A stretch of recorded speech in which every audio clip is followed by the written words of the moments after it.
আজকে অনেক ভালো লাগতেছে। আমরা একটু আগে ফুল ভাসাইছি।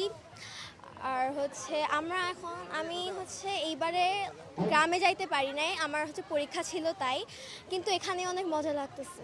অনেক অনেক ভালো লাগতেছে আর কি। আজকে আমাদের ফুল বিজু, এই যে ভোরবেলায় ফুল ফুল তুলে আমরা এই ফুল বিজু পালন করি আর কি। এটা আর কি ভাই, আজকে ফুল বিজু অনেক ভালো লাগছে। সবাই ভালো থাকুক, আমরা এই কামনা করি।